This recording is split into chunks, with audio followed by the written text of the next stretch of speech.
ইসরাফিল তৃতীয় ফুৎকার দিবেন। ফুৎকার দেওয়ার সাথে সাথে এবার কবরের ভিতরে যারা চলে গিয়েছিল, যারা মারা গিয়েছিল, সমস্ত মানুষগুলি এবার কবর থেকে উঠতে শুরু করবে। এবার কিয়ামতের কাহিনী শেষ, এবার শুরু হলো হাসরের। এবার আমরা কোথায় যাচ্ছি? হাসরে যাচ্ছি। কিয়ামতের শেষ, মানুষ সব মারা গেল, ইসরাফিলের তৃতীয় ফুৎকার পড়লো। এবার তৃতীয় ফুৎকারে আবার সমস্ত মানুষ কি হবে? জীবিত হয়ে উঠবে, সব জীবিত হয়ে উঠবে। এবার কোথায়? এবার শুনুন, জীবিত হয়ে মানুষ কি করবে? আল্লাহ পাক বলছেন, ওয়াইদাল কুবুর বুসিরাত। আল্লাহ বলছেন এবার কবর খুলে দেওয়া হবে, সমস্ত মানুষ কবর থেকে উঠতে থাকবে, তাদের ঘুম ভেঙে যাবে। তারা বলবে, ক্বালু ইয়া ওয়াইলানা মান বা'আসানা মিন মারকাদিনা হাযা মা ওয়া'দার রহমান ওয়া সাদাকাল মুরসালুন। চিৎকার দেবেন আল্লাহু আকবার। সেদিন মানুষ বলবে, কি আশ্চর্যতম ঘটনা, কি আমাদের ঘুম ভাঙিয়ে দিল। মান বা'আসানা মিন মারকাদিনা, আমাদের ঘুম থেকে জাগালো কে? এখান থেকে উঠালো কে? তাদের সেন্স থাকবে না। প্রথমে যারা মুমিন বান্দা তারা তো হাসি খুশিতে উঠবে, তারা তো তাদের চেহারাগুলো কেমন হবে আমি বলতেছি। রাস্তাঘাট ঠিক থাকে না, রাস্তা দিক বিদিক খায় ফেলে, এদিক সেদিক যেমন দৌড়াদৌড়ি করে, রাস্তার যেমন তার লোকেশন ঠিক থাকে না, মানুষ ছোটাছুটি করে। সেই দিন দেখে মনে হবে প্রত্যেকটা মানুষ যেন মাতাল হয়ে গেছে, কারো কোনো জায়গার ঠিকানা নাই, কারো কোনো নির্দিষ্ট গন্তব্য নাই, কে কোন দিকে ছুটতেছে কারো কোনো রাস্তার ক্লিয়ার নাই। প্রত্যেকেই ছোটাছুটি করবে, কিন্তু কেউ কোনো সঠিক রাস্তা পাবে না। সবাই পাগলের মতো, উদ্ভ্রান্তের মতো শুধু দৌড়াদৌড়ি করবে আর পড়তে থাকবে। ইসরাফিল কিভাবে এই দুনিয়াটা ধ্বংসের বাঁশি বাজাবেন? ইসরাফিলকে রব্বুল আলামিন শুধুমাত্র, তার অনেক কাজ রয়েছে, কিন্তু বিশেষ কাজ হলো তিনটা। জোরে বলেন কয়টা? বিশেষ কাজ হলো তিনটা। এই তিনটা কাজ হলো, এক নম্বর, এই তিনটা কাজ হলো তার বাঁশিতে ফু দেওয়া। প্রথম ফুৎকার দিবেন, দ্বিতীয় ফুৎকার দিবেন, তিনটা ফুৎকার দিবেন। ইসরাফিল আলাইহিস সালামের স্পেশাল কাজ হলো তিনটা, আর সেই তিনটা কাজ হলো তিনবার বাঁশিতে ফুঁক দেওয়া। কয়বার ফুঁক দেওয়া? এই পৃথিবী ধ্বংস করার জন্য, পৃথিবী ধ্বংস করবেন। প্রথম ফুৎকার যখন দিবেন ইসরাফিল, প্রথম ফুৎকারে পৃথিবীর মানুষরা আতঙ্কিত হয়ে পড়বে, সেটা আমি বলছি। দ্বিতীয় ফুৎকার হবে, দ্বিতীয় ফুৎকারে সব মেসাকার হয়ে ধ্বংস হয়ে যাবে। তৃতীয় ফুৎকার দিবেন, তৃতীয় ফুৎকারে আবার মানুষ জীবিত হয়ে উঠতে থাকবে। আল্লাহু আকবার বলবেন। তাহলে ইসরাফিলের কাজ কয়টা? ইসরাফিলের কাজ তিনটা, আর একটা কাজই তিনটা কাজ, সেটি হলো ফুঁক দেওয়ার কাজ। কিসের কাজ? ইসরাফিল আলাইহিস সালাম বাঁশি নিয়ে এইভাবে করে মুখে ধরে আকাশের দিকে মাথা করে চোখ করে তাকিয়ে আছে। আল্লাহ কখন অর্ডার করবেন, অর্ডার করার সাথে সাথেই বাঁশিতে ফুৎকার দিবেন, হুইসেল দিবেন, বিউগল বাজাবেন। প্রিয় ভাইয়েরা, কিয়ামত শুরু হবে। এবার দেখুন, ইসরাফিল আলাইহিস সালাম বাঁশিতে প্রথম ফুৎকার, কিয়ামতের দিন শুরু হয়ে গেছে। ইসরাফিল আলাইহিস সালাম এবার বাঁশিতে প্রথম ফুৎকার মারলেন। আল্লাহ বলবেন, ইসরাফিল বাঁশিতে ফুৎকার লাগাও, আমার দুনিয়ার উদ্দেশ্য শেষ, আজকে কিয়ামত ঘটাতে হবে, আমি তোমাকে অর্ডার করছি, বাঁশিতে ফুৎকার দিয়ে দাও। ইসরাফিল আলাইহিস সালাম এবার বাঁশিতে প্রথম ফুৎকার মারবেন। আল্লাহু আকবার বলুন। এবার কি হবে? মনোযোগ দিয়ে শোনেন কথাগুলো। এবার তিনি বাঁশিতে ফুৎকার দিবেন, দেওয়ার সাথে সাথে আওয়াজটা হবে তীক্ষ্ণ, আওয়াজটা হবে প্রথমে একটা লো লেভেল থেকে আওয়াজটা শুরু হবে, আওয়াজটা হবে দীর্ঘ, তীক্ষ্ণ, আওয়াজটা পর্যায়ক্রমে বাড়তে থাকবে, বাড়তে থাকবে, উচ্চতর হতে থাকবে, তীব্র থেকে তীব্রতর হতে থাকবে। এক পর্যায়ে আবার দুনিয়ার সমস্ত মানুষ এই আওয়াজটা সমানভাবে শুনতে পাবে, এখানে কম ওখানে বেশি এমনটা না। আউযু বিল্লাহি মিনাশ শাইতানির রাজীম। বিসমিল্লাহির রাহমানির রাহিম। ইযাস সামাউ ফাতারাত ওয়া ইযাল الكواكب انتثرت وإذا البحار فجرت وإذا القبور بعثرت علمت نفس ما قدمت وأخرت قرآن الكريم سورة الانفطار 1 থেকে 5 নম্বর আয়াতে কারিমা আপনাদের সামনে তেলাওয়াত করলাম। রব্বুল আলামিন যদি তৌফিক দান করেন এই 5টি আয়াতের উপরে আমরা কোরআন থেকে কথা শুনবো, বলেন ইনশাআল্লাহ।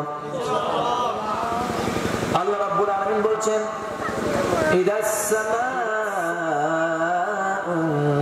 ফাতারাত ওয়া ইদাল কাওয়াকিবু তাসারাত ওয়া ইদাল বিহারু ফুজ্জিরাত।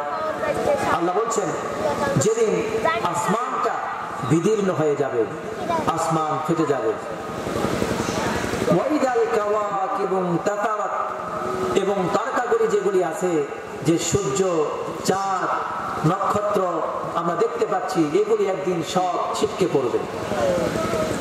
ওয়াইদাল বিহার ফুজ্জিরাত, এবং যে সমুদ্র নদ নদী আমরা দেখতে পাচ্ছি, এই সমস্ত নদ নদীকে একদিন রব্বুল আলামিন এগুলিকে উতাল পাতাল করে দিবেন এবং এগুলির মধ্যে আগুন ধরিয়ে দিবেন। চিৎকার করে বলেন আল্লাহু আকবার। ওয়াইদাল কুবুর বুতিরাত, এবং কবরকে খুলে দেওয়া হবে, কবর তার ভেতর থেকে সব উদ্গীরণ করে বের করে দিবে। আলিমাত নাফসুম মা কদ্দামাত ওয়া আখরাত, এবং মানুষ সেদিন জানতে পারবে সে আগে এবং পরে যা করেছে তার সব আল্লাহ রাব্বুল আলামিন তার সামনে পেশ করবেন। সুবহানাল্লাহ। এই হচ্ছে অনুবাদ।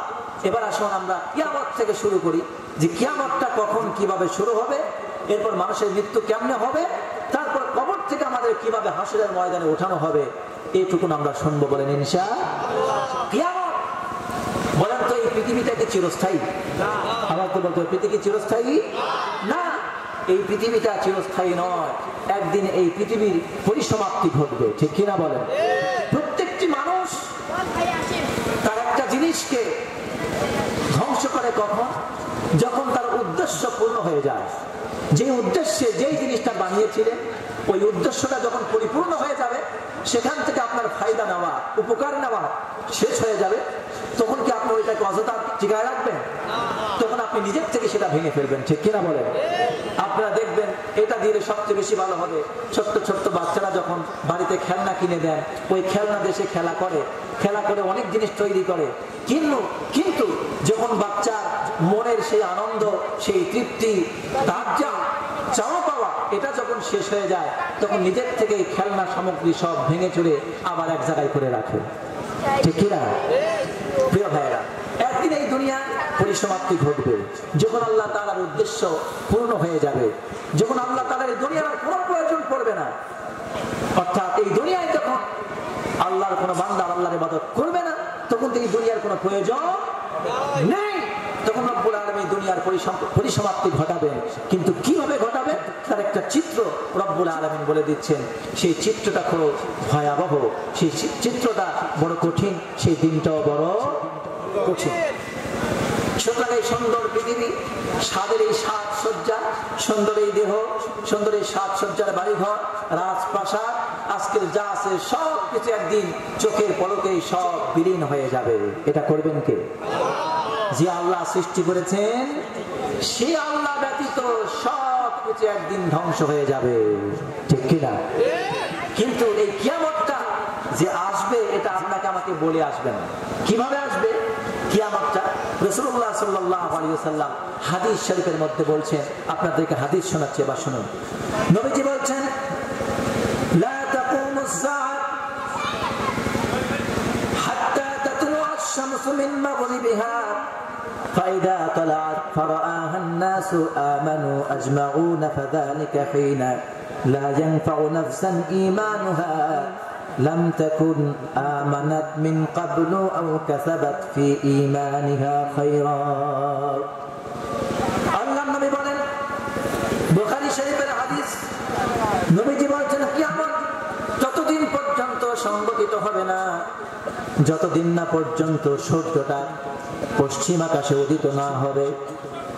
যখন সূর্য পশ্চিম আকাশে উদিত হবে সকল মানুষ তা দেখতে পাবে। দেখার সাথে সাথে আমানু আজমাউন, সবাই ঈমান আনবে। তারা তখন জানে যে সূর্য পশ্চিম আকাশে উদিত হওয়া মানে কিয়ামতের লক্ষণ শুরু, ঠিক কিনা বলেন?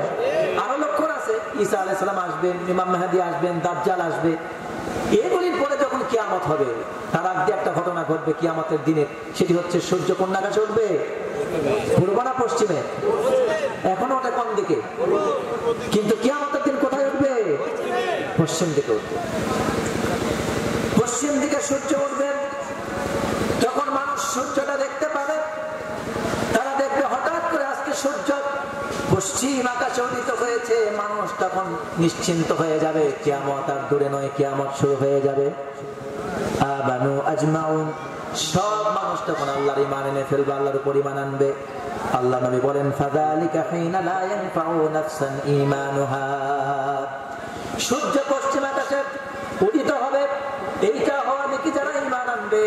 রব্বুল আলামিনের হাবিব সাল্লাল্লাহু আলাইহি ওয়াসাল্লাম তিনি বলছেন সেই দিন দেখে যারা সূর্য দেখে যারা ঈমান আনবে, ইতিপূর্বে যারা ঈমান আনে নাই সূর্য দেখে ঈমান এনেছে, তাদের ঈমান তাদের কোনো উপকারে আসবে না।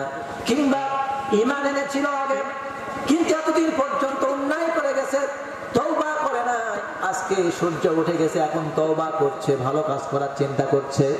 আল্লাহ রাব্বুল আলামিনের হাবিব সাল্লাল্লাহু আলাইহি ওয়াসাল্লাম বলেন সেই দিন তার কোনো ভালো কাজ আর কবুল হবে না, কোনো উপকারে আসবে না। কিয়ামত সংগঠিত হবে, কিয়ামত এমন অবস্থায় সংগঠিত হবে, কিয়ামতের দিন সকালবেলা ফজরের নামাজের পর মানুষেরা যার যা কাজ তার প্রত্যেকের স্বাভাবিক নিয়মিত যে কাজ তারা করত নিত্যদিন সেই কাজে তারা ব্যস্ত হয়ে পড়বে। কেউ অফিসে যাবে, কেউ ব্যবসায় যাবে, কেউ জমিতে যাবে, কেউ দোকানে যাবে, কেউ বা রাখাল যারা তারা গরু উট ছাগল তা নিয়ে বেরিয়ে পড়বে। এইভাবে আর যারা বাড়িতে থাকে খাবারের সময় হলে তারা খাবার মুখে তুলতে শুরু করবে। ঠিক এমন একটা স্বাভাবিক পরিবেশ, জানবে না যে আজকে কিয়ামত হবে, এমন একটা পরিবেশ তৈরি হবে। কিয়ামতের যে সূচনাটা হচ্ছে আমি সেটা বলতেছি আপনাদেরকে। এমন একটা পরিবেশ নবীজি বলছেন এই পরিবেশে মানুষ স্বাভাবিক জীবন চলতে থাকবে। কিভাবে হবে? কেউ দেখতে পাবে দোকানদার ক্রেতা বিক্রেতার সামনে, দোকানদার ক্রেতা বিক্রেতার সামনে কাপড় ছড়িয়ে দিবে, কিন্তু কাপড়টা গুছিয়ে নেবে কিংবা বিক্রি করবে এরকম সুযোগ সে পাবে না, সময় পাবে না। এরপর কি হবে? সে দেখতে পাবে আরেকদল লোক আবার এমন হবে তারা যারা রাখাল তারা গরুকে দুধ দহন করছে কিংবা উটের দুধ দহন করছে, দুধ দহন করে ঘরে নিয়ে যাচ্ছে, কিন্তু এই দুধটা সে পান করবে কিংবা বিক্রি করবে এই সুযোগ সে পাবে না। আবার কেউ পানি পান করার জন্য, আপনারা আমরা বাংলাদেশে থাকি, এখানে তো টিউবওয়েলের অভাব নেই, এখানে সুন্দর আপনার পরিষ্কার পানি, এটা তো সুপেয় পানির অভাব নেই, কিন্তু বাইরের দেশগুলিতে যেয়ে দেখেন পানির প্রচন্ড অভাব, ঠিক কিনা? ওইগুলো জায়গাতে দেখা যাবে, অর্থাৎ সারা বিশ্বে এমন ঘটনা ঘটবে যে তারা পানি রাখাল তার পশুপালকে পানি পান করানোর জন্য চৌবাচ্চা তৈরি করবে, পানি খাওয়াবে, পশুপালকে পানি পান করানোর সুযোগ সে পাবে না। কেউ বা খাবার মুখে তুলছে কিন্তু খাবারটা চাবাবে মুখে দিয়ে, মুখ পর্যন্ত উঠিয়েছে, এই মুখে তার খাবার দিয়ে চাবানোর সে সুযোগ পাবে না। এইভাবে মানুষের স্বাভাবিক জীবন এভাবে চলতে থাকবে। আর এই অবস্থায় কিয়ামতের সেই দৃশ্য শুরু হতে থাকবে। কিভাবে হবে? আল্লাহ নবী সাল্লাল্লাহু আলাইহি সাল্লাম তিনি বলছেন, মায়েশা তাকে জিজ্ঞেস করেছেন আপনি এত কষ্ট করেন, আপনি নামাজে বসে কাঁদেন, সিজদায় গেলে কাঁদেন, নামাজে দাঁড়িয়ে কাঁদেন, আপনি সবসময় পেরেশান থাকেন, সবসময় ইস্তেগফার করেন, এত পেরেশান থাকেন আপনি, আল্লাহ রাব্বুল আলামিন আপনাকে আগের এবং পিছে সমস্ত ত্রুটি বিচ্যুতি রব্বুল আলামিন মাফ করে দিয়েছেন। সুবহানাল্লাহ। আমাদের প্রত্যেকটা নবী কি মাসুম? প্রত্যেক নবী কি মাসুম? তারা মাসুম, তাদের আগের পিছের সবকিছু রব্বুল আলামিন মাফ করে দিয়েছেন। তাদেরকে নিয়ন্ত্রণ করেন স্বয়ং আল্লাহ। জোরে বলেন তো কে? চিৎকার দিয়ে বলেন তিনি কে?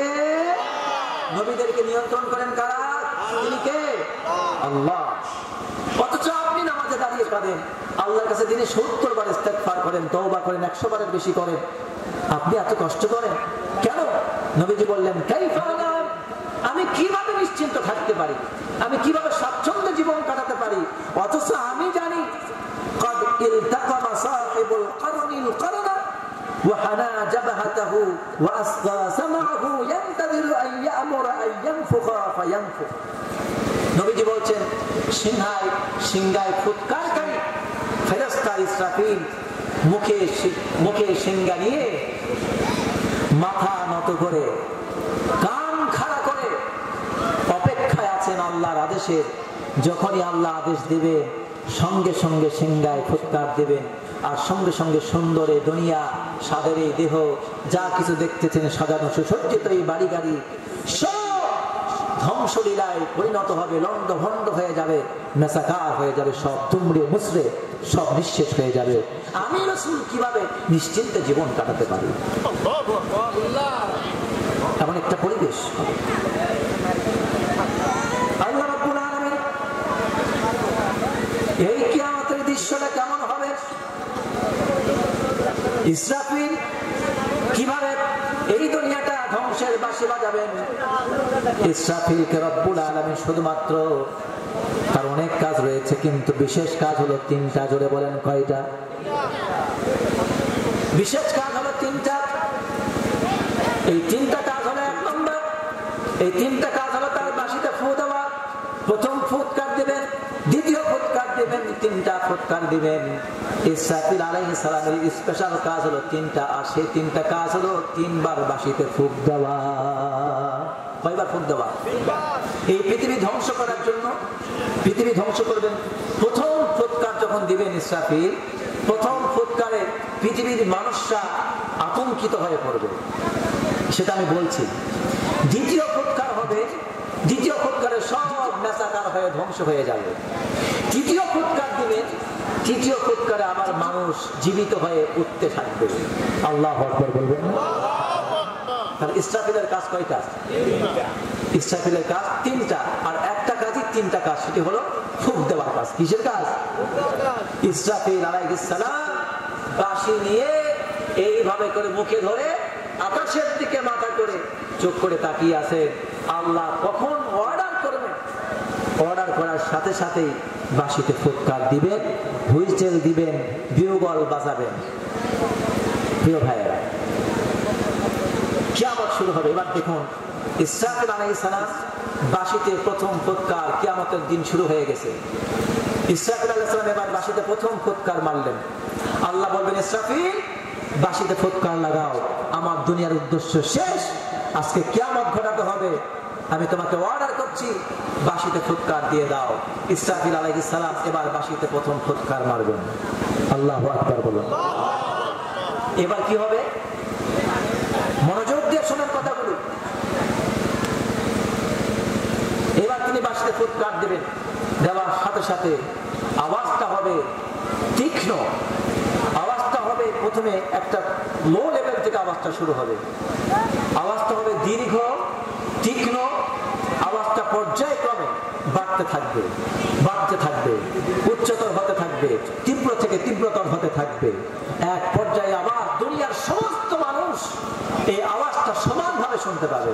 এখানে কম, ওখানে বেশি, এমনটা না। আপনার দুনিয়ার আওয়াজের মতো এরকম না, মাইকের আওয়াজ এখান থেকে এখানে যত দূরে শুনছে, ওই পাইকারা মোড় থেকে এত দূরে একটু কম শোনা যাবে, এমনটা না।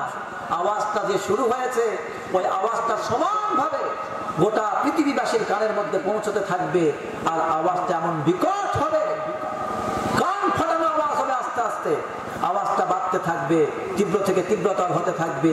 আর এই আওয়াজের মধ্যে মানুষের মধ্যে আতঙ্ক সৃষ্টি হয়ে যাবে। তারা বলবে, আজকে হঠাৎ এই দীর্ঘ, তীক্ষ্ণ, সূক্ষ্ম আওয়াজ, আওয়াজটা আস্তে আস্তে করে কঠিন হয়ে যাচ্ছে, আমাদের হৃদয় যেন ফেটে যাচ্ছে, কান যেন ঝালাপালা হয়ে যাচ্ছে, আমাদের ভিতরে সব কাঁপতে শুরু করছে। মানুষ আতঙ্কিত হয়ে পড়বে, বলবে আওয়াজটা কিসের? একজন আরেকজনকে বলবে, এটা কিসের আওয়াজ? ভয়ঙ্কর আওয়াজ। হঠাৎ করে যদি আপনার সামনে একটা গাঁটা ফোটে, যে ব্যক্তি জীবনে গাঁটার আওয়াজ শোনে নাই, বলুন তো ও ব্যক্তি চমকবে কিনা? গাঁটার আওয়াজটা শুনে অভ্যস্ত, কিন্তু হঠাৎ করে তার সামনে যদি বম পড়ে, তাহলে তার অস্তিত্ব থাকবে? সে ফেরাউন কিবা নমরুদ, কেউ হবে চিরকাল রয় না।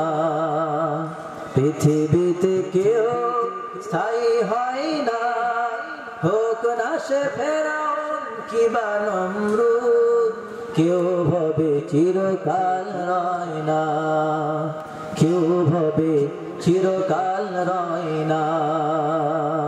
ঠিক কিনা বলেন? আমাদেরকে একদিন পৃথিবী ছেড়ে চলে যেতে হবে। রঙিন এই পৃথিবী ছাড়িতে হইবে, সাদের এই দেহ মাটিতে খাইবে। রঙিন এই পৃথিবী ছাড়িতে হইবে, সাদের এই দেহ মাটিয়ে খাইবে। ঠিক কিনা? সঙ্গ হবে জিন্দেগানি, কার লাগিয়া এত মায়া এত চোখের পানি রে মন, কার লাগিয়া এত মায়া এত চোখের পানি রে মন, কার লাগিয়া এত মায়া এত চোখের পানি। এই পৃথিবী একদিন শেষ হবে। আজকের এই মাহফিলটা এমন হতে পারে আমাদের নাজাতের ওসিলা হতে পারে। ঠিক কি না? অনেকের জন্য আজকের মাহফিলটা হেদায়েতের একটা ঠিকানা হয়ে যেতে পারে। মনোযোগ নিয়ে শোনার কারণে অনেক ব্যক্তি তার অপরাধগুলি ছেড়ে দিতে পারে, গোপন অপরাধ ছেড়ে দিতে পারে। অনেক ভাই অনেক যুবক আজকের মাহফিল থেকে শোনার পরে তওবা করে জীবনের অপরাধ ছেড়ে দিতে পারে। আমরা এই আশায় তো এসেছি, আল্লাহ কবুল করুন বলে না আমিন। নবীরা পৃথিবীতে এসেছিলেন মানুষকে তিনটা দাওয়াত নিয়ে, তাওহীদ, রিসালাত, আখিরাত।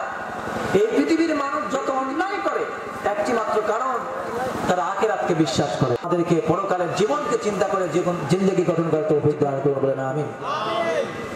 যে কথাটি বলছিলাম, কোন কথা বলছি আমরা ছেড়েছিলাম মনে আছে আপনাদের? আরেকবার তাকবীর দেন তো। লিল্লাহি তাকবীর, লিল্লাহি তাকবীর, লিল্লাহি তাকবীর। কোন কথা বলছিলাম মনে আছে আপনাদের? কোন কথা বলছিলাম একটু মনে করে দেন আপনারা। কত নম্বর ফুৎকার চলছে? 1 নম্বর ফুৎ দিয়েছেন। কত নাম্বার? সে আওয়াজটা হবে কান ফাটানো আওয়াজ। এবার মানুষের কি হবে? মানুষের মধ্যে পেরেশান, বলবে এটা কিসের আওয়াজ? আওয়াজ কোত্থেকে আসলো? এবার আস্তে আস্তে মানুষের মধ্যে একটা আতঙ্ক সৃষ্টি হবে, বিকট আওয়াজের কারণে ভীতির সৃষ্টি হবে। এবার কি হবে? এবার কি হবে শুনুন। রব্বুল আলামিন বলছেন এই যে মানুষের মধ্যে আতঙ্ক তৈরি হয়ে গেছে, আল্লাহ পাক বলছেন যেই সময়ে মানুষ তখন যে ব্যক্তির গরুকে পানি পান করাচ্ছিল, উট ভেড়া ছাগলকে রাখাল পানি পান করাতে চেষ্টা করছিল, যে ব্যক্তি কাপড় বিক্রি করছিল দোকানদার ক্রেতা বিক্রেতার সামনে, যে ব্যক্তি দুধ দহন করছিল, যে ব্যক্তি মুখে খানা তুলেছিল, এবার প্রত্যেকেই পেরেশান হলে যে জায়গায় আছে, যে ব্যক্তি অফিসে গিয়েছে, যে ব্যক্তি ব্যবসা প্রতিষ্ঠানে গিয়েছে, যে ব্যক্তি জমিতে গিয়েছে, যে ব্যক্তি যেখানেই গেছে সকলে বাড়ির দিকে আসার চেষ্টা করবে। তারা বলবে, মনে মনে চিন্তা করবে আমার জীবনের আজকে শেষ দিন, তাড়াতাড়ি বাড়িতে যায়, আমার সন্তানদেরকে একটু ওসিয়ত করব, আমার ভুল ভ্রান্তি যা আছে তাদেরকে বলবো, ঋণ যারা কি আছে একটু পরিশোধ করতে বলবো, একটু চেষ্টা করব। সবাই ছুটে বাড়ির দিকে আসতে চাইবে। কোথায় আসতে চাইবে? কিন্তু পরিবেশটা হবে অন্যরকম। আল্লাহ রাব্বুল আলামিন বলছেন সেই সময়টা তাদেরকে দেওয়া হবে। আল্লাহ রাব্বুল আলামিন বলছেন ওয়ানুফিখা ফিস-সূরি ফাসা'iqa মান ফিস-সামাওয়াতি ওয়া মান ফিল-আরদ ইল্লা মান শাআল্লাহ। আল্লাহ রাব্বুল আলামিন বলেন যখন সিংহায় প্রথম ফুৎকার দেওয়া হবে তখন মানুষ তারা এই ফুৎকারের আওয়াজে জ্ঞান হারিয়ে ফেলবে, তাদের মধ্যে ভীতির সঞ্চার হয়ে যাবে। আল্লাহ রাব্বুল আলামিন কেবল যাদেরকে তার এই ভীতি থেকে রক্ষা করবেন তারা ছাড়া সকলেই আতঙ্কিত হয়ে পড়বে। এরপর কি হবে? রাব্বুল আলামিন বলছেন ওয়ানুফিখা ফিস-সূরি ইয়াওমা ينفخ في الصور ففزع من في السماوات ومن في الأرض إلا من شاء الله وكل أتوه داخرين। সেদিন কি হবে? যেদিন ইসরাফিল সিংহায় ফুঁক দিয়ে ফেলবে, দুনিয়ার উদ্দেশ্য ইসরাফিলের সিংহায় প্রথম ফুৎকার পড়ে যাবে, আর মানুষের অন্তরের মধ্যে আল্লাহ পাক প্রচন্ড ভয় সৃষ্টি করে দিবেন। ওই ফুৎকারের আওয়াজে মানুষ আতঙ্কগ্রস্ত হয়ে পড়বে, ছোটাছুটি করতে থাকবে, কেবলমাত্র তারা ছাড়া যাদেরকে রব্বুল আলামিন এই ভীতি থেকে রক্ষা করবেন। সুবহানাল্লাহ।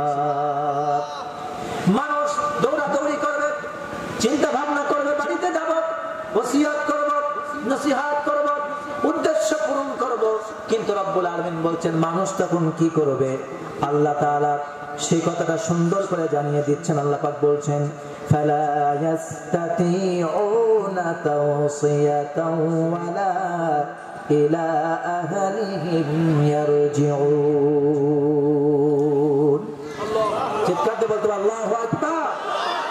আল্লাহ বলছেন সেই সময় মানুষ বলবে ফালা ইয়াস্তাতিউনা তাওসিয়া, ওসিয়ত করবে, মানুষ ভাববে, চিন্তা করবে, তাড়াতাড়ি বাড়িতে যাই, ওসিয়ত করি। আল্লাহ বলছেন তার বাড়িতেও ফিরতে দেব না, ওসিয়ত করতে দেব না, ইতিমধ্যেই তার সাঙ্গলীলা আমি আল্লাহ পাক পরিসমাপ্তি ঘটাবার ব্যবস্থা করে ফেলবো। চিৎকার দেবেন আল্লাহু আকবার। মানুষের জীবনের ইচ্ছা থাকে যত বড় অপরাধী হোক, জালেম হোক, আর স্বৈরাচার হোক, নেককার হোক, চাই গুনাহগার হোক, মৃত্যুর পূর্ব মুহূর্তে এমন কোন ব্যক্তি আছে যে মৃত্যুর পূর্বে সে চায় না যে আমার গুনাহ মাফ হোক?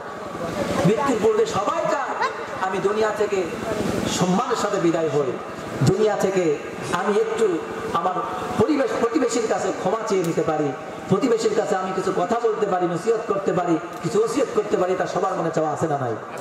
সবার আছে। কিন্তু রব্বুল আলামিন বলছেন না, পরিবেশটা এমন হবে না, সেই দিনটা বড় কঠিন হবে। এইটা প্রথম ফুৎকার শুরু হলো, মানুষের ভেতরে আতঙ্ক তৈরি হয়ে গিয়েছে, মানুষ এবার দিক বিদিক ছুটাছুটি করবে। এখনো মাত্র কেবল তো শুরু হলে, এখনো তেমন কিছুই ঘটে নাই, কেবল তো আওয়াজ একটা শুনলেন। এবার রব্বুল আলামিন ইসরাফিলকে বলবেন, ইসরাফিল, মানুষের মধ্যে ছোটাছুটি শুরু হয়ে গিয়েছে, এবার আর একটা ফু লাগাও। দ্বিতীয় ফুৎকার মারো। এবার দ্বিতীয় ফুৎকার মারতে রব্বুল আলামিন এবার বলবেন, এবার ইসরাফিলকে বলবেন, ইসরাফিল দ্বিতীয় ফুৎকার মারো। দ্বিতীয় যখন ফুৎকার ইসরাফিল আলাইহিস সালাম যখন বাঁশির মধ্যে মারবেন, তখন দুনিয়ার পরিবেশটা আরো কঠিন হয়ে যাবে। তখন কি হবে এবার শুনুন। আল্লাহ পাক বলছেন যখন ইসরাফিল দ্বিতীয় যখন ফুৎকার মারবে, তখন রব্বুল আলামিন বলছেন ফাইদা নুফিখা ফিস-সূরি নাফখাতুন ওয়াহিদা ওয়া হুমিলাতিল আরদু ওয়াল জিবালু ফাদুক্কাতা দাক্কাতান ওয়াহিদা। আর একটু চিৎকার দিয়ে বলেন আল্লাহু আকবার।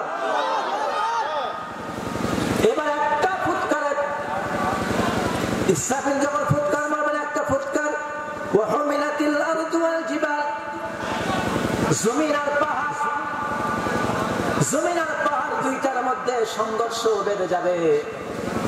পাহাড়ের সাথে জমিনের এত জোরে ধাক্কা লাগবে, প্রচন্ড ধাক্কায় পাহাড় উপরে উঠে আকাশের দিকে ছিটকে পড়ে যাবে, পাহাড় উঠতে থাকবে, ভাসতে থাকবে।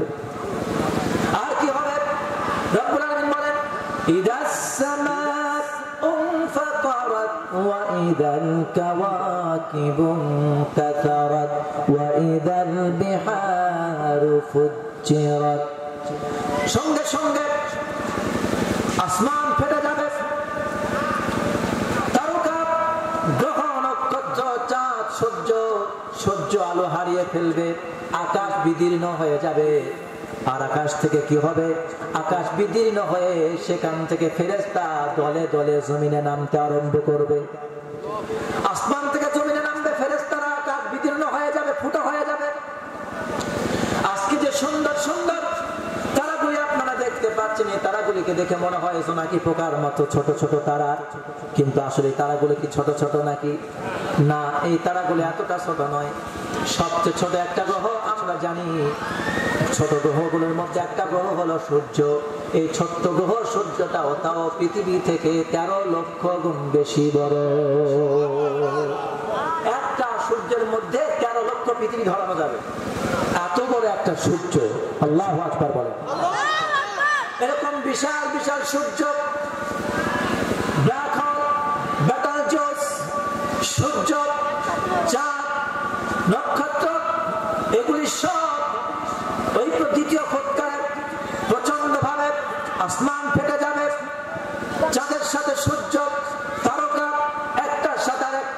ধাক্কা লেগে যাবে। বিশিষ্ট ইসলামিক চিন্তাবিদগণ যারা, তারা বলছেন, মুফাসসিরিনে কেরাম যারা চিন্তাবিদ, তারা বলেছেন প্রচন্ড ঝড় হলে পরে যেমন দুইটা ঝুলন্ত জিনিস যদি ঝুলতে থাকে, আর প্রচন্ড ঝড়ের তাণ্ডবে দুইটা জিনিস একে অপরের সাথে ঠাস ঠাস করে বাড়ি লেগে যদি ওই জিনিসটা যদি কাছের জিনিস হয়ে যায়, তাহলে প্রচন্ড ধাক্কা লেগে কাছের জিনিসগুলি যেমন ঘর্ষণ লেগে ভেঙে চুরে চুরমার হয়ে জমিনে চড়ে পড়তে থাকে, অনুরূপভাবে চাঁদের সাথে সূর্য, গ্রহ, নক্ষত্র, তারকাগুলি একটার সাথে একটা ধাক্কা খেয়ে সব আলো হারায়া চূর্ণ বিচূর্ণ হয়ে জমিনের মধ্যে ঝরে ঝরে পড়তে থাকবে। কঠিন পরিবেশ তৈরি হচ্ছে, এভাবে ফেটে যাচ্ছে। ইতিমধ্যে রব্বুল আমিন বললেন, ইদা সুলসিলাতিল আরদু সিলসালাহা ওয়া আখরাজাতিল আরদু আসফালাহা ওয়া ক্বালাল ইনসানু মা লাহা ইয়াওমাইযিন তুহাদ্দিসু আখবারাহা বিআন্না রাব্বাকা আওহা লাহা। আওয়াজ শুনতে চাই, আল্লাহু আকবার। রব্বুল আলামিন বলছেন সেই দিন জমিনকে প্রচন্ড আকারে ভাইব্রেশন করা হবে, জমিনটা প্রচন্ড ভাবে কেঁপে উঠবে। ইদা সুলসিলাতিল আরদু সিলসালাহা, জমিন প্রচন্ড ভাবে কেঁপে উঠবে, জমিনের মধ্যে যা আছে সব উলট পালট হতে শুরু করবে, মানুষ দোল খেতে শুরু করবে, একদিকে ধাপ ফেলবে আর একদিকে পড়ে যাবে, সামনের দিকে দৌড়াতে চাইবে, পেছনের দিকে হোঁচট খেয়ে পড়ে যাবে। বলা হয়েছে এইভাবে সমুদ্রের ভেতরে একটা ছোট্ট ডিঙ্গি, ছোট্ট নৌকা, প্রচন্ড ঝড় শুরু হলো, প্রচন্ড জলোচ্ছ্বাস তৈরি হয়ে গেল, সমুদ্রের মধ্যে উথাল পাতাল ঢেউ তৈরি হয়ে গেল, তরঙ্গমালা তৈরি হলো। ইতিমধ্যে এই নৌকাটা যেমন করে ডানে বামে হেলতে দুলতে থাকে, হঠাৎ করে নৌকাটা দুলতে দুলতে উপর হয়ে পড়ে যায়। অনুরূপ ভাবে পৃথিবীর ভেতরে যত মানুষ বসবাস করতো, আসমান জমিনে যারা আছে, সব দোল খেতে খেতে একটার উপরে আরেকটা পড়তে থাকবে, কেউ কারো চিন্তা করার সুযোগ পাবে না। কথাগুলো কত স্বাভাবিক মনে হচ্ছে, কিন্তু চিন্তা করে দেখুন কথাগুলো কিন্তু এতটা স্বাভাবিক নয়। যতটা শান্ত শিষ্ট মন নিয়ে কথাগুলি শুনতেছি, কি দৃশ্য মনে হচ্ছে, কিন্তু আসলে দৃশ্যটা কিন্তু খুব সহজ হবে না। আটলান্টিক মহাসাগরে ডানে বামে কেউ নাই, সমুদ্রে ছোট্ট ডিঙ্গি নৌকা, তার ভেতরে আছেন আপনি। যেদিকে তাকান পানি আর পানি, সাথে পারাবার মতো ক্ষমতা নাই। এমন অবস্থায় প্রচন্ড ঝড়, ঝড়ের তাণ্ডবে নৌকাকে ভাসিয়ে চটকে একদিকে নিয়ে যাচ্ছে, ওখান থেকে এক ঢেউ এসে আবার ধাক্কা দিয়ে আরেক দিকে নিয়ে যাচ্ছে, নৌকা থেকে একবার উপর করে ফেলে আবার সোজা করে। এমন তাণ্ডব যদি শুরু হয়, বলুন তো মানুষের জীবন থাকতেই সুস্থ মানুষ হাত ফেল করে মরবে? কথা বলেন না কেন? এমন তাণ্ডব শুরু হয়ে যাবে, পুরা জমিনটা দোল খেতে থাকবে। সামান্য মাত্র 7.8 মাত্রার ভূমিকম্প হয়েছিল, তাতেই দুনিয়া লন্ডভন্ড, বহু জায়গায় বহু দেশ ক্ষতিগ্রস্ত হয়েছিল। আমার প্রিয় ভাইরা, সেই ভূমিকম্পটা কোন ভূমিকম্প যন্ত্র দিয়ে মাপার মতো সুযোগ কারো থাকবে না। প্রচন্ড এক ঝাঁকুনি হবে, সেই ঝাঁকুনিতে কি হবে? একদিকে সূর্য খসে পড়বে, চাঁদ খসে পড়বে, তারকাগুলি চূর্ণ বিচূর্ণ হয়ে পড়ে যাবে, সমুদ্র বিস্ফোরিত হবে। সমুদ্রগুলি কি হবে? সমুদ্রগুলি থেকে রব্বুল আলামিনের এই সব চাঁদ সূর্য যখন খসে খসে পড়বে, সমুদ্রের পানিতে পড়বে, পানিগুলি এগুলির সাথে মিশাকার হয়ে পানিগুলির হাইড্রোজেন আর নাইট্রোজেন, হাইড্রোজেন আর অক্সিজেন সব আলাদা হয়ে সেখানে আগুন ধরে যাবে, পানিগুলি আগুনে পরিণত হয়ে যাবে। আল্লাহু আকবার। তারপরে কি হবে? সমুদ্রের নিচে আছে, আপনারা হয়তো বা জানেন না, রাসূলুল্লাহ সাল্লাল্লাহু আলাইহি ওয়াসাল্লাম বলেছেন, তোমরা খবরদার যদি জিহাদে যাও, হজে যাও, এরকম কোন কাজে, হজের জন্য জিহাদের জন্য যদি প্রয়োজন পড়ে সমুদ্র সফর করবা, বিশেষ প্রয়োজন ছাড়া আনন্দ করার জন্য কখনোই সমুদ্রে সফর করো না, কারণ সমুদ্রের পানির তলে আছে আগ্নেয়গিরি, সমুদ্রের তলায় আছে বিশাল বিশাল অগ্নিকুণ্ড, আগ্নেয়গিরি আছে, আগ্নেয় লাভা আছে সেখানে। মাঝে মাঝে দেখেন না বিভিন্ন দেশে সমুদ্রের তলদেশ থেকে আগুন বেরিয়ে আগুনের প্লাবন হয়ে আগুনের বন্যা হয়ে আশেপাশের এলাকাকে পুরায় ছাই করে ফেলে। শুনেছেন এরকম নিউজ? আল্লাহ রাব্বুল আলামিন কঠিন যে পরিবেশ সৃষ্টি হবে, সমুদ্রের পানির তলায় আগুনে গিরি আছে যেটা, সে আগ্নেয় গিরিটা সেদিন বেরিয়ে আসবে, গোটা পৃথিবী আগুনের সাইলাব হয়ে যাবে, আগুনের বন্যা হবে গোটা পৃথিবী জুড়ে। আল্লাহু আকবার বলবেন। একদিক থেকে আকাশ থেকে সব ভেঙে ভেঙে পড়ছে, আর একদিকে জমিনের যে পেরেকগুলি ছিল এই পাহাড়গুলি আকাশের দিকে উঠতে আছে, সব টুকরা টুকরা হয়ে তুলার মতো উঠতেছে। আর একদিকে জমিন কাঁপতে শুরু করেছে, টলমল করে কাঁপতেছে। মানুষ একটা সাথে একজন বাড়ি খেয়ে ছিটকে গিয়ে কে কার উপরে পড়তেছে, কোথায় কে ছিটকে যাচ্ছে, কারো কোনো দিশা থাকবে না। সেদিন কি বলবে সবাই? সেদিন সবাই চিৎকার করে তাদের মুখ থেকে একটি আওয়াজ বের হবে। সেটা কি?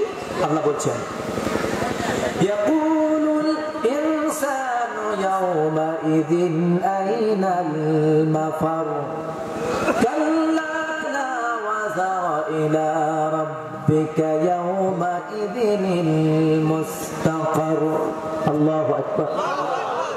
সেই দিন দুনিয়ার সমস্ত মানুষ চিৎকার করে বলবে, এই প্রচন্ড ভূমিকম্প, আকাশ ভেঙে পড়ছে, জমিনের মধ্যে আগুন, পাহাড় পর্বত উড়ে চলে যাচ্ছে, গাছপালা সব একাকার হয়ে যাচ্ছে, প্লাবিত হয়ে যাচ্ছে গোটা দুনিয়া। মানুষ চিৎকার করতে থাকবে, আগুন তাদেরকে তাড়া করবে। এদিক থেকে গোটা দুনিয়া যেমন সংকীর্ণ হয়ে যাবে, আসমান জমিন সব কাঁপতে থাকবে, মানুষ কোনো দিকে স্থির থাকতে পারবে না।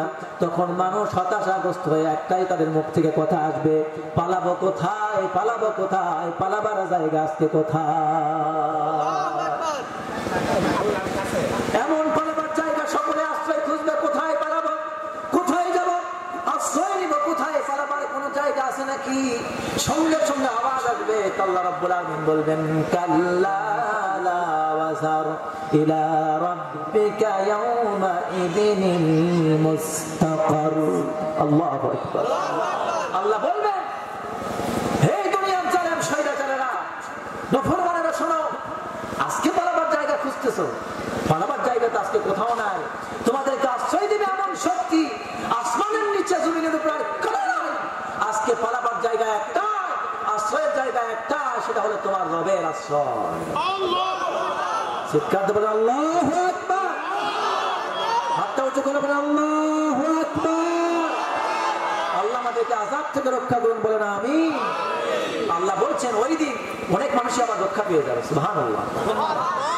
আল্লাহ তাআলা বলছেন আয়াতের পাশাপাশি, সেই দিন আল্লাহ তাআলা যাকে এই ভয় থেকে বাঁচাতে চাইবেন কেবলমাত্র তারা ছাড়া বাকি সবার মধ্যে হতাশা শুরু হয়ে যাবে। শুধু হতাশাই না, আরো কি হবে? আল্লাহ রাব্বুল আলামিন সামনে বলতেছেন কি বলবো তাদের মাঝে। আল্লাহ রাব্বুল আলামিন বলেন, এমন যখন দৃশ্য হয়ে যাবে, সবাই যখন দৌড়াদৌড়ি করবে, তাদের মধ্যে হতাশা সৃষ্টি হয়ে যাবে, পালাবো কোথায়, আজকে আশ্রয় কোথায়, পালাবার জায়গা কোথায়, পালাবার জায়গা তো কোথাও নাই। রব্বুল আলামিন বলছেন সেদিন এমন বিভীষিকাময় দৃশ্যের সৃষ্টি হবে। আল্লাহ পাক বলছেন, ইয়াউমা তারাউনাহা তাযহালু কুল্লু মুরদিআতিন আম্মা আরদাআত ওয়া তাদউ কুল্লু যাতি হামলিন হামলাহা।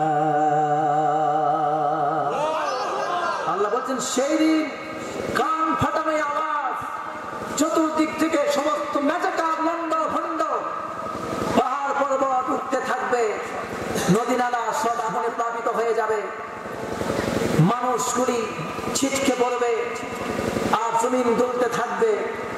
এই প্রচন্ড বিভীষিকাময় দৃশ্য দেখে মানুষ সেদিন কি হবে?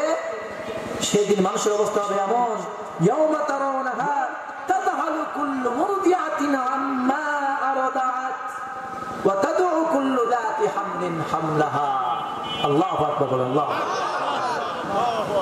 আল্লাহ বলেন সেদিন তোমরা দেখতে পাবে দুগ্ধ দানকারিনী মা, দুগ্ধ দানকারিনী মা, মায়ের সন্তানের প্রতি মায়ের কি দরদ, কি ভালোবাসা, এটা কি ফিতা দিয়ে মাপজোক করার আর থার্মিটার দিয়ে মেপে মায়ের ভালোবাসা, সন্তানের প্রতি বাবার ভালোবাসা মাপজোক করার কোন যন্ত্র পৃথিবীতে আছে নাকি? নাই। মায়ের সন্তানের প্রতি মায়ের যে টান, সন্তানের প্রতি মা বাবার যে অগাধ ভালোবাসা, যে স্নেহ, যে মমতা, যে দয়া, এই স্নেহ, ভালোবাসা, মায়া, মমতা সেই দিন মুহূর্তের ভিতরে কলিজার টুকরা সন্তানের কথা মা দুধ পান করাতে করাতে সন্তানের কথা ভুলে গিয়ে সন্তানকে ফেলাই দেওয়া দূর দেবে। আল্লাহু আকবার, কি কঠিন পরিস্থিতি হবে। আজকে আপনি যান, এই যে ফিলিস্তিনে আপনারা দেখতে পাচ্ছেন যুদ্ধ হচ্ছে, মা সন্তানকে কোলে নিয়েছে, এই অবস্থায় ইসরায়েল সৈন্যরা ইহুদির বাচ্চারা গুলি করেছে, মা সন্তানকে কোলে নিয়ে মৃত্যুর মুখে ধরে, মৃত্যুর কোলে ধরে পড়েছে, কিন্তু সন্তানকে কোলের মধ্যে জড়াই রেখেছে। এই যে ভূমিকম্প হলো তুরস্কে আমরা দেখতে পেয়েছি, কত কলিজার টুকরা সন্তান তার বাবা আপুকে আগলায় রেখেছে, বাবা জীবন দিয়েছে, বিল্ডিং তার উপরে ধসে পড়েছে, কিন্তু সন্তানকে কষ্ট করে হলো বিল্ডিং এর চাপা থেকে নিরাপদ জায়গায় হাত দিয়ে দূরে সরাই রেখেছে। খুঁজে বের করে দেখে বাবা স্পট ডেথ, বাবা সেখানে ইন্তেকাল করেছেন। ইন্না লিল্লাহি ওয়া ইন্না ইলাইহি রাজিউন। কিন্তু কলিজার টুকরা সন্তানকে মরার আগ পর্যন্ত বাঁচাবার জন্য বাবা চেষ্টা করে দিয়েছে। আল্লাহ, রাস্তায় দেখবেন গাড়ি অ্যাক্সিডেন্ট হয়, কত মা বাপ মারা যায়, ঠিক কিনা বলেন? অ্যাক্সিডেন্ট হয়, গাড়ি যখন অ্যাক্সিডেন্ট হয়, গাড়ি অ্যাক্সিডেন্ট হওয়ার সাথে সাথে দেখবেন যারা ছোট বাচ্চা কোলে থাকে কিংবা ছোট্ট বাচ্চার কাছে থাকে, দেখবেন অনেক বাবা মা, বাংলাদেশে বহু ঘটনা ঘটেছে, সন্তানকে বাঁচাবার জন্য দূরে নিক্ষেপ করে বাবা নিজে আঘাত করে পড়েছে। ঠিক সেই মতো বাবার গলা কাজ করেছে, বাবা তার সন্তানকে দূরে ফেলাই দিয়েছে, বাবা টাকের চাকা দিতে পড়ে পিষ্ট হয়ে গেছে। ঢাকায় যখন গার্মেন্টসে আগুন লাগলো, আপনারা দেখেছেন কলিজার টুকরা সন্তানকে জানালা দিয়ে বলতেছে, আমার কলিজার টুকরা সন্তানটারে বাঁচাও। মানুষকে ডাকছে, বাবা মায়ে ডাকতেছে, মানুষরা এসে জাল ধরেছে, নিচে কাপড় ধরেছে, বস্তা ধরেছে, সালা ধরেছে, সন্তানটাকে সেখানে সলাই দিয়া সন্তানটাকে রক্ষা করেছে। বলছে আমার বাঁচার দরকার নাই, আমার কলিজার টুকরাটা দিয়েছে। ওই সন্তানটাকে মা ওই সালার মধ্যে ফেলাই দিল, বাবা ফেলাই দিল, সেই বাবা সেই মা ওই আগুনের মধ্যে পুরো দুনিয়া থেকে বিদায় হয়ে গেল, কিন্তু কলিজার টুকরা বাচ্চাটা দেশে মারতে পারলো না।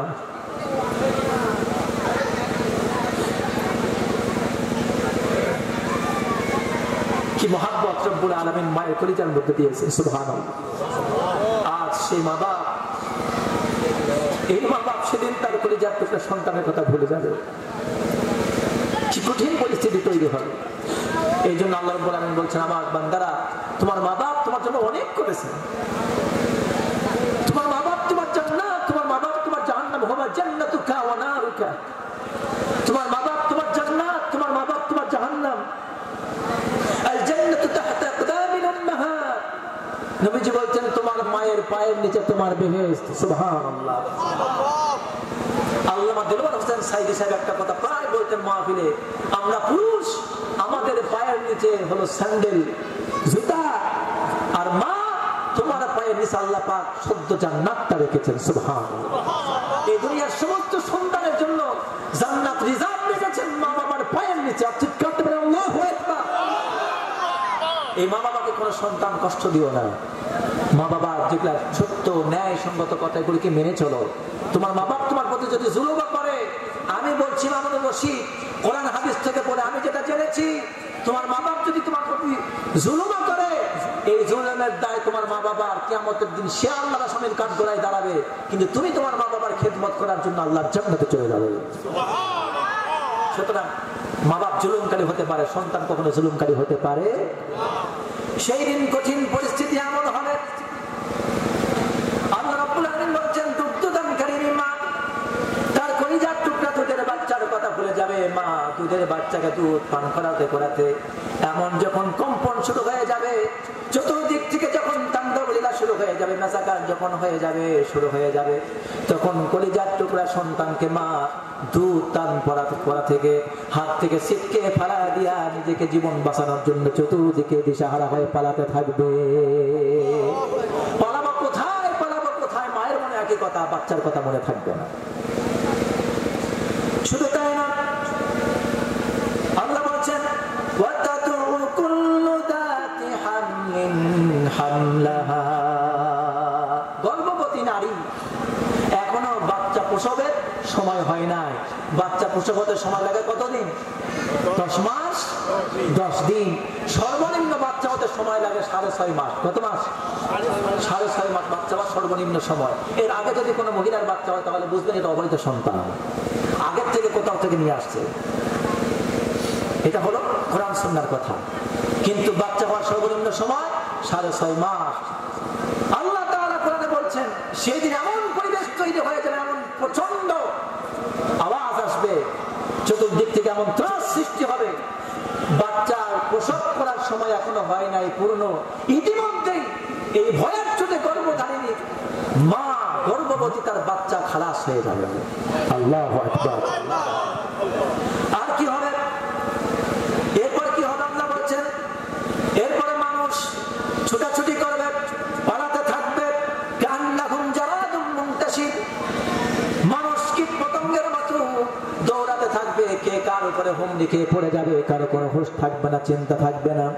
প্রত্যেকেই বাঁচানোর জন্য চেষ্টা করবে, আশ্রয় খুঁজতে চেষ্টা করবে।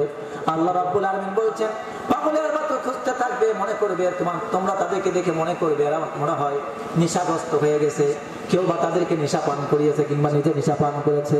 নেশা পান করার পর নেশাখোর ব্যক্তি যেমন মাথা ঠিক থাকে না, রাস্তাঘাট ঠিক থাকে না, রাস্তা দিক বিদিক খায় ফেলে, এদিক সেদিক যেমন দৌড়াদৌড়ি করে, রাস্তার যেমন তার লোকেশন ঠিক থাকে না, মানুষ ছোটাছুটি করে।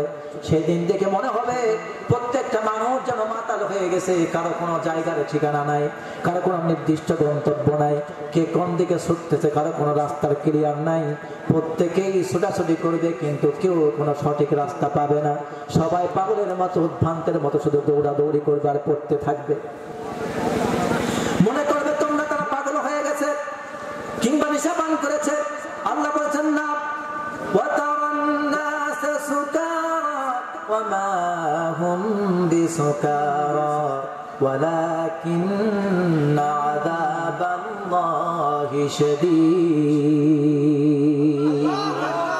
আল্লাহ বলছেন ওই যে বিভীষিকাময় দৃশ্যটা সেদিন তৈরি হবে, এটা নেশার কারণে হয় নাই। ইসরাফিলের যে সিংহার ফুৎকার, কান ফাটানো আওয়াজ, হৃদয়ে ভূকম্প তৈরিকারী যে আওয়াজ, আর গোটা দুনিয়া যে লন্ডভন্ড ভূমিকম্প তৈরি হয়েছে, এই ভয়েতে মানুষ নেশাখোরের মতো এদিক সেদিক ছোটাছুটি করবে। আসলে এটা তো নেশা নয়, এটা হলো আল্লাহর প্রচন্ড আওয়াজ, শক্তিশালী আযাব তাদেরকে গ্রেফতার করে ফেলেছে। আল্লাহর আযাবের ভয়েতে তারা ছোটাছুটি করবে। আপনারা শুনেছেন সেই দিন কারো কথা কারো মনে থাকবে? মনে থাকবে না। আল্লাহ বলছেন অন্য জায়গায়, আল্লাহ পাক বলছেন ইয়াউমা ইয়াফিরুল মার'উ মিন আখিহি ওয়া উম্মিহি ওয়া আবিহি ওয়া সাহিবাতিহি ওয়া বানিহি। আল্লাহ বলছেন সেই দিন মানুষ ছুটে পালাতে থাকবে। আল্লাহ এখানে বলছেন মানুষ কি করবে? ছুটে পালাতে থাকবে। মানুষ যেমন বাঘ দেখলে পরে, সিংহ দেখলে পরে বনে যদি আপনি যান আর সিংহ যদি আপনাকে তাড়া করে, বলেন তো সেখানে কি শান্তভাবে বসে থাকতে পারবেন নাকি ছুটে পালাবেন? মানুষ ছুটে পালাতে থাকবে। কেমন পালাবে? আল্লাহ পাক এখানে আরো ব্যাখ্যা করছেন। আল্লাহ পাক ইতিপূর্বে বললেন মা তার সন্তানকে ভুলে যাবে, গর্ভবতী নারী তার বাচ্চা খসে পড়বে। যারা যুবক ছিল এই প্রচন্ড বিভীষিকাময় এই ভয়াল চিত্র দেখে যুবক যারা ছিল তারা মাথার চুল পেকে যাবে, তাদের চুলগুলো সাদা হয়ে যাবে, বৃদ্ধ হয়ে পরিণত হয়ে যাবে। এতটা ভয় হয়ে যাবে, এই প্রচন্ড ভয়ের ভেতরে, ভয়ের কারণে তাদের শরীর সমস্ত চামড়া ঝলসে বুড়ো মানুষের মতো হয়ে যাবে একদিনের প্রচন্ড ভয়ে। মানুষের যৌবন শক্তি, এই যে আপনার শক্তি, ক্ষমতা, আপনার দাপট, চেহারা, সৌন্দর্য, অহংকার নিমিষের মধ্যে সব বিলীন হয়ে যাবে। মানুষ বুড়া হয়ে যাবে, যুবকরা বুড়োতে পরিণত হয়ে যাবে। আল্লাহ বলছেন সেই দিন মানুষ পালাতে থাকবে আযাবের ভয় থেকে। আর কি বলবে? আল্লাহ পাক বলছেন সেই দিন মানুষ কি করবে? ইয়াউমা ইয়াফিরুল মার'উ মিন আখিহি ওয়া উম্মিহি ওয়া আবিহি ওয়া সাহিবাতিহি ওয়া বানিহি। আল্লাহ বলছেন সেদিন মানুষ তার মা থেকে, ইয়াউমা ইয়াফিরুল মার'উ মিন আখিহি, প্রত্যেক ব্যক্তি তার ভাই থেকে, প্রত্যেক ব্যক্তি তার ভাই থেকে, তার মা থেকে, তার বাবা থেকে, তার বন্ধু থেকে, তার স্ত্রী থেকে, সবাই দূরে দূরে পালাতে থাকবে, কারো কথা কারো মনে থাকবে না। কি কঠিন পরিবেশ তৈরি হবে। আল্লাহু আকবার বলেন।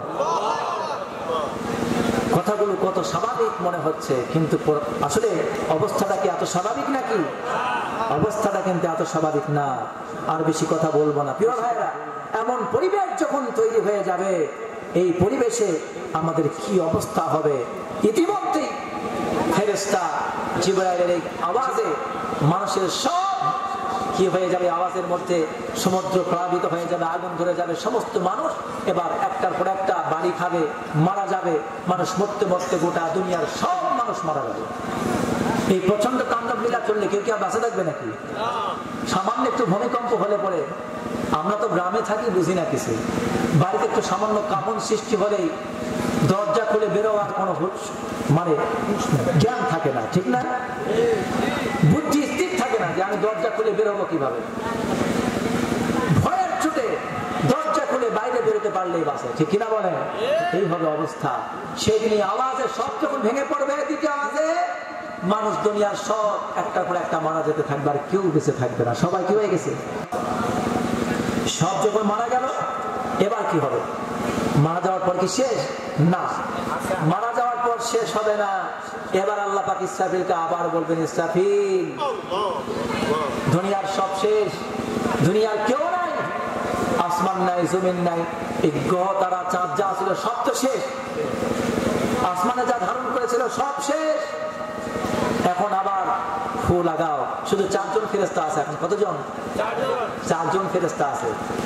একজন হলেন আজরাইল, একজন জিবরাইল, একজন মিকাইল, আর একজন ইসরাফিল। বাকি সব কি? সব শেষ। এবার আল্লাহ বলবেন, ফেরেশতা আজরাইলকে ডাকবেন, মালাকুল মউত, তাকে ডাক দিবেন, দিয়ে বলবে, মালাকুল মউতকে বলবে, বলো মাই ইয়াবকা, এখনো কে অবশিষ্ট আছে? ইয়া মালাকুল মউত মাই ইয়াবকা, হে মৃত্যুর ফেরেশতা, এখনো কে বেঁচে আছে আমাকে বলো। তখন সে বলবে, আল্লাহ, এখন তো শুধুমাত্র আপনার বিশিষ্ট 4 জন ফেরেশতা ছাড়া আর কেউ নাই, সব শেষ। তখন আল্লাহ বলবে, ইসরাফিলের জান কবজ করো। ইসরাফিলের জান কবজ করবে, মিকাইলের জান কবজ করবে, ফেরেশতা জিবরাইল, যে জিবরাইল ফেরেশতা প্রত্যেকটা নবীর কাছে ওহী নিয়ে আসতো, সে জিবরাইলের জান কবজ করে ফেলবে। এবার আল্লাহ বলবে, মালাকুল মউতকে বলবে, মালাকুল মউত, এবার কে আছে?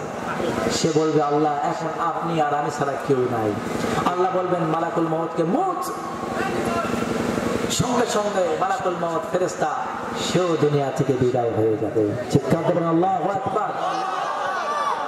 পরিবেশটা কঠিন হতে শুরু করছে।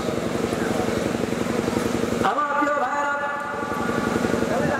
ফেরেশতা ইসরাফিল দ্বিতীয় ফুৎকার দিবেন। ফুৎকার দেওয়ার সাথে সাথে এবার কবরের ভিতরে যারা চলে গিয়েছিল, যারা মারা গিয়েছিল, সমস্ত মানুষগুলি এবার কবর থেকে উঠতে শুরু করবে। এবার কিয়ামতের কাহিনী শেষ, এবার শুরু হলো হাসরের। এবার আমরা কোথায় যাচ্ছি? হাসরে যাচ্ছি। কিয়ামতের শেষ, মানুষ সব মারা গেল, ইসরাফিলের তৃতীয় ফুৎকার পড়লো। এবার তৃতীয় ফুৎকারে আবার সমস্ত মানুষ কি হবে? জীবিত হয়ে উঠবে, সব জীবিত হয়ে উঠবে। এবার কোথায়? এবার শুনুন, জীবিত হয়ে মানুষ কি করবে? আল্লাহ পাক বলছেন,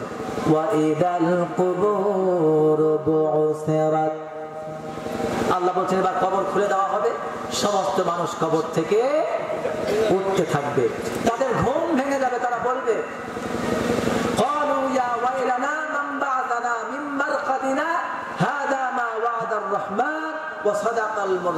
চিৎকার দেবেন আল্লাহু আকবার। সেদিন মানুষ বলবে, কি আশ্চর্যতম ঘটনা, কি আমাদের ঘুম ভাঙিয়ে দিল। আমাদের ঘুম থেকে জাগালো কে? এখান থেকে উঠালো কে? তাদের সেন্স থাকবে না। প্রথমে যারা মুমিন বান্দা, তারা তো হাসি খুশিতে উঠবে। তারা তো তাদের চেহারাগুলো কেমন হবে আমি বলতেছি, তাদের চেহারা কেমন হবে, তাদের হাসির ময়দান উপস্থিতিটা কেমন হবে আমি বলতেছি। প্রিয় ভাইরা, তারা তো আনন্দে উঠবে। তারা বলবে, আল্লাহ, কেমন তো ঘুমালাম, ঘুমটা এখনো হতে না হতে ঘুম ভাঙালো কে? কিন্তু আসলে কি তারা কেবল ঘুমিয়েছিল? হাজার হাজার বছর তারা কবরে ঘুমিয়েছিল, ঠিক কিনা বলেন? আর জালেম, স্বৈরাচার, কাফের, মুশরিক, বেঈমানেরা যখন উঠবে, ভীত চিন্তিত অবস্থায় উঠবে, তারা বলবে আমাদের কি সর্বনাশ, কি দুর্ভাগ্য, কি আমাদেরকে আজকে উঠালো, কি হবে এখন আমাদের? তখন তাদেরকে জানিয়ে দেওয়া হবে হাদা মা ওয়াদার রহমান ওয়া সাদাকাল মুরসালুন।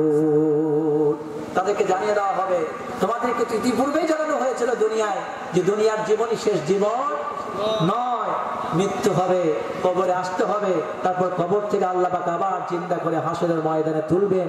আজকে সেই ওয়াদা পূর্ণ করার দিন। আজকে আল্লাহ তাআলা তোমাদের সেই ওয়াদা, আল্লাহর ওয়াদা আল্লাহ পূর্ণ করছেন। তিনি আজকে তোমাদের সবাইকে তুলে হাসরের ময়দানে উপস্থিত করবেন। চিৎকার দেবেন আল্লাহু আকবার। হাসরের ময়দানে মানুষকে ওঠানো হবে।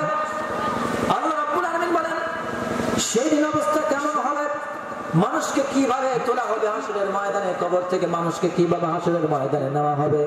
রাসূল কারীম সাল্লাল্লাহু আলাইহি ওয়াসাল্লাম বলছেন, শুনুন মনোযোগ দিয়ে, আল্লাহর নবী বলছেন ইহশারুন নাসু ইয়াওমাল কিয়ামাতি সালাসাতা আসনাফ। নবীজি বলেছেন হাসরের ময়দানে দুনিয়ার সমস্ত মানুষগুলিকে ওঠানো হবে তিন ভাগে বিভক্ত করে। জোরে বলেন কয় ভাগে? তিন ভাগে বিভক্ত করে ওঠানো হবে। দুনিয়ার সূচনা লগ্ন থেকে কিয়ামত পর্যন্ত, কিয়ামতের দিন পর্যন্ত যত মানুষ দুনিয়া থেকে বিদায় গ্রহণ করলো, মারা গেল, কবর থেকে যখন তাদেরকে ওঠানো হবে সমস্ত মানুষগুলিকে তিন ভাগে বিভক্ত করবেন, তিনটি ক্লাসিফিকেশন করবেন, তাদের ভেতরে তিনটি শ্রেণীতে বিভক্ত করবেন। তিন শ্রেণীতে বিভক্ত করার পর তাদেরকে হাসরের ময়দানে নেওয়া হবে। নবীজি বলেছেন তাদেরকে কিভাবে নেওয়া হবে, সিনফান মুশাতান ওয়া সিনফান রুকবানান ওয়া সিনফান আলা বুজুহিহিম। আল্লাহ নবী বলেছেন তাদেরকে তিন ভাগে বিভক্ত করে হাসরের ময়দানে ওঠানো হবে। যখন কিয়ামতের সব কাজ পরিসমাপ্তি ঘটবে, কবর থেকে মানুষ যখন উঠবে, তখন মানুষ কিভাবে উঠবে, তাদেরকে হাসরের ময়দানে নেওয়ার জন্য কি পদ্ধতি রব্বুল আলামিন গ্রহণ করবেন। নবীজি বলেন হাসরের ময়দানে মানুষ, প্রথম দল যারা থাকবে তারা হেঁটে হেঁটে দৌড়ে দৌড়ে হাসরের ময়দানে উপস্থিত হয়ে যাবে।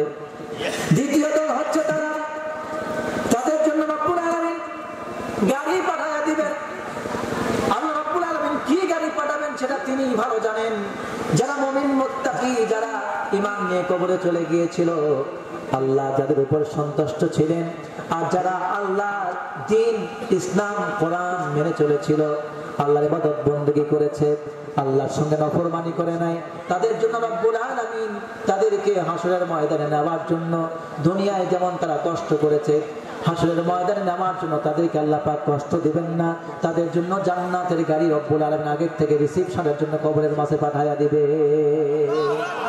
আর চিৎকার দিয়ে বলা ছিল উচিত ছিল সুবহানাল্লাহ। চিৎকার দেবেন আল্লাহু আকবার। আল্লাহ যেন আমাদের জন্য একটা করে গাড়ি বাজেট কাটেন, বলে না আমিন। শান্ত গাড়ি নাকি হেঁটে হেঁটে যাবেন? গাড়ি যাবেন না হেঁটে যাবেন? ডিজিটাল যুগের মানুষ, গাড়ি ছাড়া কি চলে? বিমান পেলে ভালো হয়। আপনাদের জন্য আল্লাহ পাক বিমানের ব্যবস্থা করবেন। ভিআইপি মানুষ আপনারা আলহামদুলিল্লাহ বলেন। প্রত্যেকটি মুমিন মানুষ, আল্লাহ নবী বলেছেন একজন মুমিনের রক্ত, একজন মুমিন বান্দার রক্ত গোটা দুনিয়ার কাফের মুশরিককে, গোটা দুনিয়া ধ্বংস হওয়া কাফের মুশরিকের দুনিয়া নিশ্চিহ্ন হয়ে যাওয়ার চাইতে, গোটা দুনিয়া ধ্বংস হয়ে যাওয়ার চাইতে আল্লাহর কাছে একজন মুমিন বান্দার রক্ত সবচেয়ে বেশি দামি। জানেন না আপনি আজকে সেই মুমিন বান্দাদেরকে, কত আলেমদেরকে জালেম স্বৈরাচাররা নির্দ্বিধা বিনা বিচারে, বিনা অপরাধে তাদেরকে দুনিয়া থেকে বিদায় করে দিচ্ছে, ঠিক কিনা বলুন? এই সব জালেমরা দুনিয়ায় ছাড় পেল, আখেরাতে ছাড় পাওয়ার কোন সুযোগ? দুনিয়ায় আল্লাহ ছাড় দিয়েছেন, আখেরাতে কোনো ছাড় দেওয়া। প্রত্যেকটি জালেম স্বৈরাচারের কড়াই গন্ডায় আনায় আনায় 16 আনায় পূর্ণ করে তাদের কাছ থেকে হিসাব নেওয়া হবে, ঠিক কিনা বলুন? আমরা আল্লাহর কাছে সেই ভরসা করে আছি, দুনিয়ায় বিচার পায় না, আল্লাহ তোমার কাছে দিয়ে রাখছি, তুমি বিচার করো। আল্লাহ কবুল করে বলেন আমিন। আল্লাহ রাব্বুল আলামিন প্রথম শ্রেণীর লোকেরা হেঁটে হেঁটে কবর থেকে হাসরের ময়দান যেটা হবে সে হাসরের ময়দানে উপস্থিত হবে। দ্বিতীয় শ্রেণী হলো তারা যাদেরকে রিসিভ করবার জন্য আল্লাহ রাব্বুল ভয় দিয়ে রাখবেন বান্দা, দুনিয়ার জীবনে আমার দিন পালন করতে গিয়ে, আমি আল্লাহর ইবাদত করতে গিয়ে, কোরআন সুন্নাহ পালন করতে গিয়ে, আমার নবীর পথে চলতে গিয়ে, আমার দ্বীনের কাজকে আঞ্জাম দিতে গিয়ে, আমার কোরআনের সমাজ ব্যবস্থা কায়েম করতে গিয়ে কত জালেম শয়তান কাফের মুশরিক তোমাদের উপর জুলুম অত্যাচার করেছে। কতদিন তুমি বাড়ি থাকতে পারো না, কত মানুষ তোমার উপর মিথ্যা মামলা হামলা দিয়ে জেলখানায় পুরায় দিয়েছে, তোমাকে কত জায়গায় শান্তিতে থাকতে দেয় নাই, চাকরি আমার জন্য ছেড়ে দিতে হয়েছে, ব্যবসা বাণিজ্য ছিনায় নিয়েছে, তোমাদেরকে বিনা অপরাধে গুলি করে হত্যা করেছে, চাকু দিয়ে জবাব করে হত্যা করেছে, রাস্তাঘাটে কোথাও নিরাপদে থাকতে পারো নাই, গোটা জিন্দেগিটা তোমরা কষ্টের মধ্যে কাটিয়েছো, নিরাপত্তা পাও নাই। আজকে রব্বুল আলামিন আমি তোমাদেরকে আগের থেকে সুসংবাদ দিয়ে দিলাম, তোমাদের জন্য আগের থেকে রিসেপশনের জন্য আমি আল্লাহ পাক জান্নাতের গাড়ি পাঠিয়ে দিলাম, জান্নাতের গাড়িতে চলো আর নির্ভয়ে হাসরের ময়দানে হাজির হয়ে যাও। চিৎকার দেবেন আল্লাহু আকবার, আল্লাহু আকবার।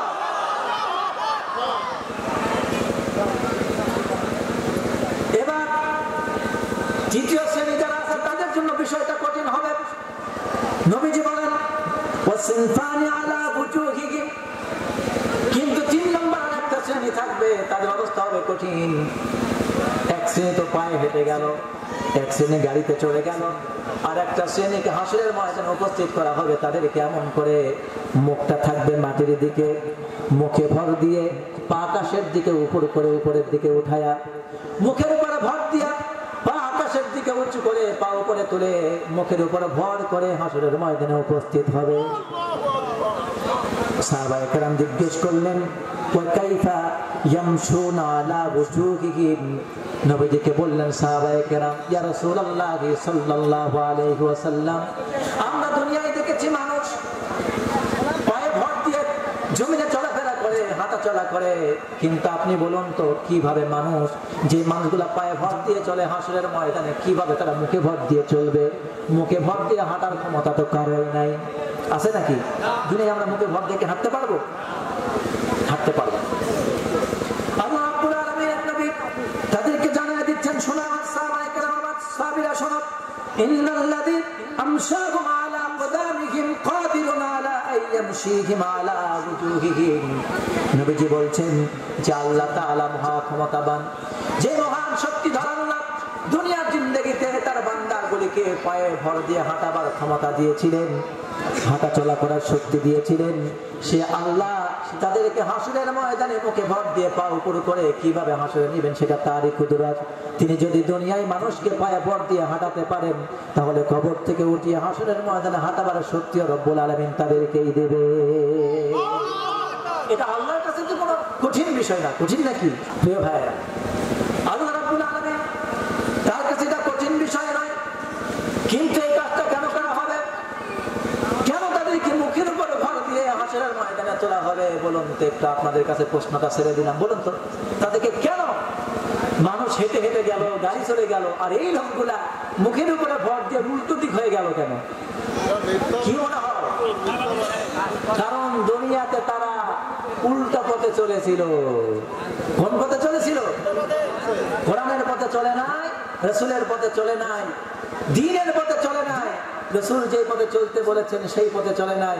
এই দুনিয়ার সমস্ত বিচার ব্যবস্থা, আইন কানুন, সামাজিকতা, পারিবারিক নীতি যা আছে, ব্যবসা বাণিজ্য, অর্থনীতি, কোর্ট কাছারি, আপনার ব্যাংক, বীমা, আপনার ব্যক্তি জীবন, পারিবারিক জীবন, সামাজিক জীবন, রাষ্ট্রীয় জীবন, এমন কোন জায়গা নাই যে জায়গায় আল্লাহর আইনকে মানুষ বৃদ্ধাঙ্গুলি দেখাচ্ছে না। যারা এই দুনিয়ায় আল্লাহর আইনকে বৃদ্ধাঙ্গুলি দেখায়, আল্লাহ দ্বীনের সাথে আল্লাহর সাথে নফরমানি করে, ইসলামকে বৃদ্ধাঙ্গুলি দেখায়, কোরআন সুন্নাহকে অবহেলা করে চলে, গোটা দুনিয়ায় যে ব্যক্তি উল্টো পথে চলেছে, হাসরের ময়দানে রব্বুল আলামিন তাদেরকে আগের থেকেই বোঝাবেন, তোমার আগামী ভবিষ্যতের পরিস্থিতিটা খুব ভালো, পরবর্তীতে তোমার যে অবস্থাটা হবে এটা খুব বেশি ভালো না।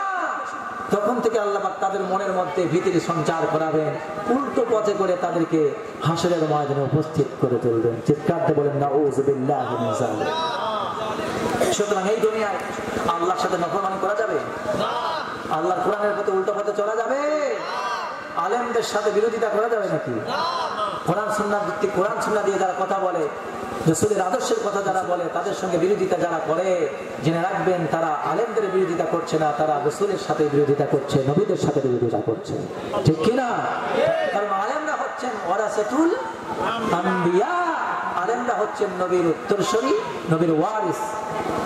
সুতরাং এই দুনিয়ায় যতদিন বেঁচে থাকতে হবে আল্লাহকে সন্তুষ্ট করেই বাঁচতে হবে, ঠিক কিনা? দুনিয়ায় যদি বাঁচি কার জন্য বাঁচবো? যদি জান দেওয়ার প্রয়োজন হয় কার জন্য দেব? নাকি দুনিয়ার মানে ছাতা মাতা, এই নেতা সেই নেতার জন্য? জীবন দেব কার জন্য? জীবন দেব আল্লাহর জন্য, জীবন দেব কোরআনের জন্য, জীবন দেব আমাদের নবী মুহাম্মদুর রাসূলুল্লাহ সাল্লাল্লাহু আলাইহি ওয়াসাল্লামের জন্য, তার আদর্শ প্রতিষ্ঠার জন্য। আমরা বাঁচি, আমরা মরি, আমরা লড়াই করি, আমরা যুদ্ধ করি, জীবন দে, জীবন নেই, আবার আল্লাহর পথে লড়তে গিয়ে জীবন দিয়ে শহীদ হয়ে যায়, ঠিক কিনা মুসলমান? সুতরাং আমরা শহীদ হওয়ার চিন্তা নেই, বড় হই। সুতরাং তাদেরকে মৃত্যুর ভয় দেখে কোনো লাভ না।